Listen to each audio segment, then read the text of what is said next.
今日のモカツは筋肉マン懐かしい金消しに色付け動画シリーズ。昭和の金消しを令和の今塗装しています。今回は往年の9センチサイズのデカ消し第4弾 D 型の岩尾をペイントします。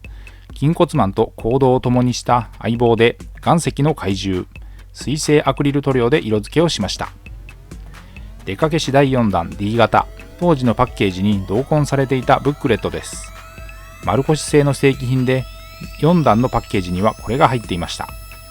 この段に含まれる超人は今回塗装の岩尾の他にもザ・忍者、ジャンクマン、筋肉マン、筋骨マンなど個性豊かです。まずは塗装前の状態です。若干の黒の落書き、塗装跡がありましたが気になるほどではなく特に支障はないのでいつも通りの工程で準備を進めました。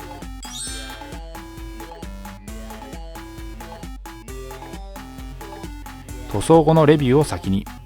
色数の少ないシンプルな構成ですが塗装面積が大きいのと目地の着色がいつも悩みどころです。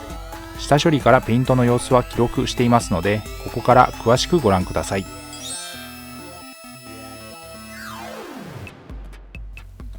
金消しデカ消しの塗装はおよそこんな流れで下処理から進めていきます。煮沸して形を整え余計な油分や表面のホコリを取る、ベンジン漬けして可素材塩ビを柔らかくする薬剤を抜く、乾燥させミスタースーパークリアツヤ消しを全体に吹き塗装の下地を作る。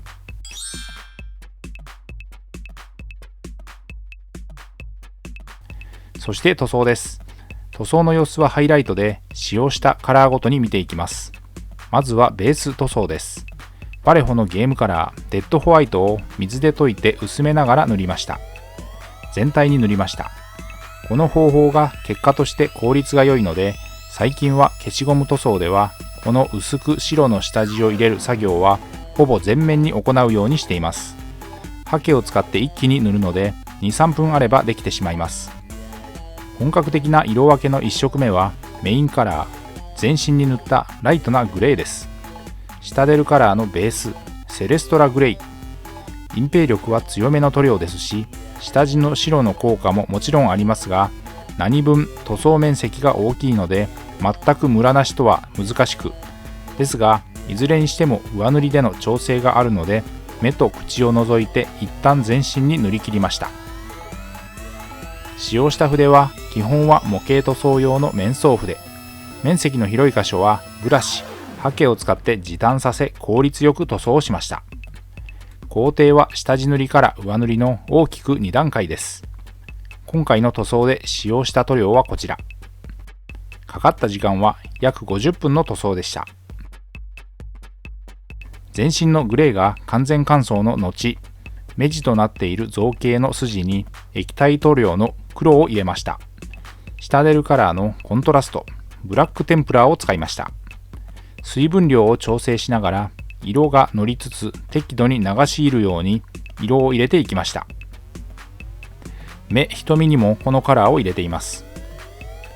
岩尾は岩石がモチーフの怪獣でドクロ星出身、超人強度は15万パワー、岩石攻撃が得意で怪獣の中では戦闘力が低く最弱とも言われています。筋骨マンの射程で共に行動することが多く特にアニメ版の筋肉マンでは登場シーンもたくさんありギャグの多いオリジナルエピソードでよくお目にかかりました。口のみ赤です。バレホのゲームカラーブラッディレッドを使いました。鮮やかな赤、下出るカラーのセレストラグレイを再び、ここで先の黒のはみ出し箇所を上塗りで補修し同時にムラになっていたり最初に塗りが甘かったところを重ね塗りで整えました。下出るカラーはホビー用の水性アクリル塗料。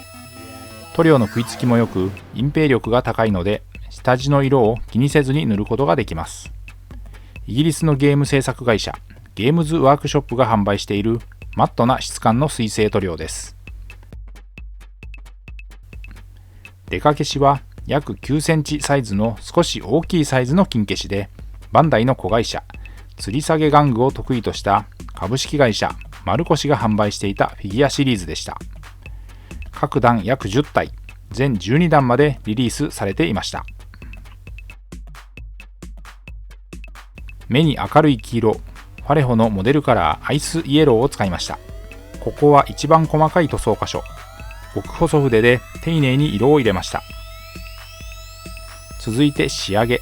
シタデルカラーのドライ、ドーンストーン。ドライブラシです。こすりつけるように叩き塗りです。もともと塗ったグレーよりも少し濃い色味で自然と質感が高まります。塗料は水性アクリルのシタデルカラーとパレホを併用。オール筆塗りで色付けをしていきました。塗装後はソフト99コーポレーションのボデーペン、クリアを全体に吹き付け乾燥させて完成です。台座をつけて塗装後、フロントビューからリアビューです。ということで今回は筋肉マン金消し塗装往年の丸腰製デカ消し第4弾 D 型岩尾を水性アクリル塗料を使ってペイントしました。ご視聴ありがとうございました。次回の動画をお楽しみに。チャンネル登録、高評価、引き続きの応援のほどよろしくお願いします。